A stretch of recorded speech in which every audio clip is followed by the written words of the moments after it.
Hi, everyone. This is a Leadership with Heart podcast, and this is Heather Younger, your host. Employee experience is powered by emotions. Managers and or leaders within organizations get to choose which emotions they unleash from within the people they lead. Leaders, meaning supervisors or above in an organization, drive much of the positive or negative emotions by their actions or inactions, their words, or what they fail to say. When a manager chooses their words and their actions carefully, they exhibit great emotional intelligence. These managers are often thought of as leaders who care, or as I like to call them, leaders with heart. This special brand of leader drives engagement and loyalty simply by being themselves. Are these leaders perfect? Absolutely not. It is in their awareness and sharing of some of their imperfections that we realize their brilliance. In this podcast, I ask you to see yourself in the stories my guests tell about times when they were not the best versions of themselves, but how they used their hearts to guide them to a place of deeper connection with their teams and heightened leadership prowess. Enjoy. Hello, everyone. It's Heather. Welcome to the Leadership with Heart podcast. I don't know if you can hear it, but there's like these little bells going off, and it's because I'm wearing my ugly sweater. It's the ugly sweater day, and it says "Let It Snow" on it for those who can't see. And I'm doing this because we are setting up. It's the day after Thanksgiving, and we're setting up our Christmas tree today. It's a tradition that we have in our family.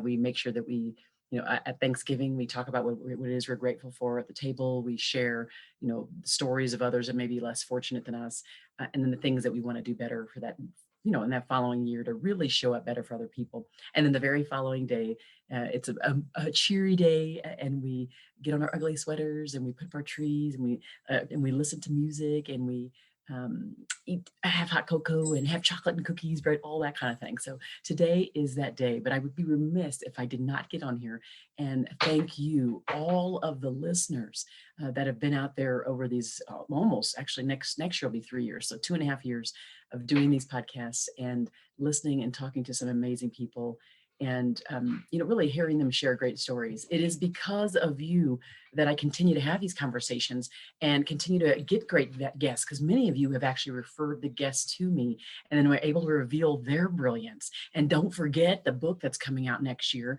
The Art of Carrying Leadership. And it is based upon the interviews I've had on this podcast with these brilliant people. I got to like episode 25 and I realized, wait a second, a lot of people don't listen to podcasts. I have got to get these people's voices on here. I have got to amplify their brilliance. And it wasn't about their perfection. It was about their imperfections and how they were able to move from that place of maybe stuck as a leader to a place of more enlightenment, greater treatment of their employees. I know that they're delivering better experiences out there because they're more emotionally intelligent. They're showing up with more care. And so I'm super proud to know that you are part of this community, that you're listening to this today, that you'll continue to listen. I want to make sure that you, send over to me any information related to anybody else that you think would be a great guest. Remembering the prerequisites for the show are people who are leaders of other people, people who manage other people inside of workplaces, because I want them to be fully engaged in all the stresses and all of the complexities inside the workplace. So that's the reason why they have to be people who manage people, not consultants or thought leaders, things like that. I want you to know how thankful and grateful I am to you for listening and for supporting this message throughout the years. It really is less about me and more about the people that I highlight on this show.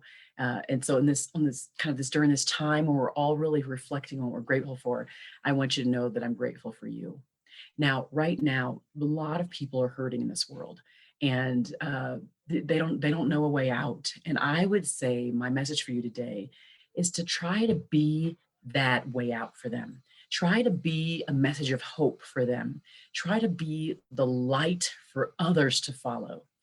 I had someone say to me, actually someone wrote in my book, the draft of my book, that they thought the words that I used really eluded a lot of a spiritual context, maybe more religious.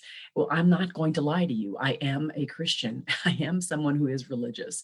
But I use those words because before I was really like I am now, I wanted to be the person who was the light for others.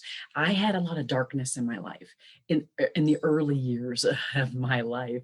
And I wanted to be the light for others. I wanted to show up in a different way. And so I would say to you today is to show up as that light for other people, to help them see a different path forward during this time right now when the world is chaotic. There are so many people. We saw the other day that there were lines of people, lines and lines like you've never seen before for the food trucks, and they cannot keep up to have enough food for people, not even just during the holiday season, but just right now during this pandemic. And so give as much as you can of yourself, obviously from financial perspective, give of your time, give of your essence, of your energy to those who need you. Help to light the way for the new path that they and that we have to go on past the time of this nutty time right now. I don't know what's going to happen. None of us do. Here's what I do know. Right now, we have to be thankful for what we have.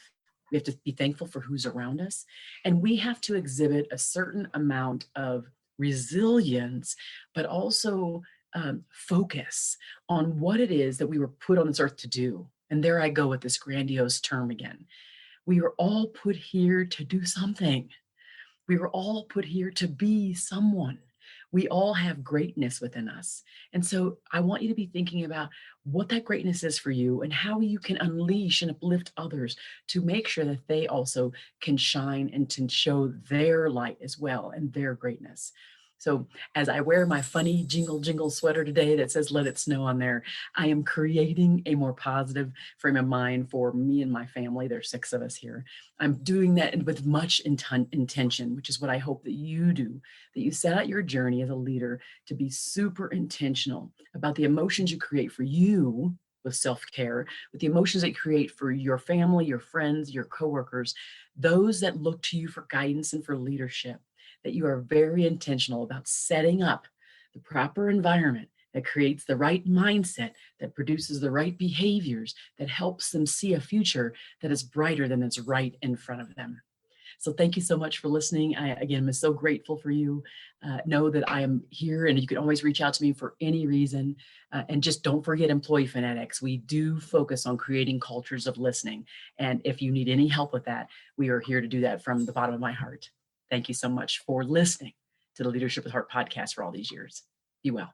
If you'd like to learn more about the work we do at Employee Fanatics around helping leaders lead with heart, go ahead and visit us at employeefanatics.com. That's employee, FANATIX.com. We look forward to seeing you. Definitely reach out to us. And don't forget to subscribe to our newsletter as well. We do send out a very robust newsletter with lots of great insights every single week. Be well.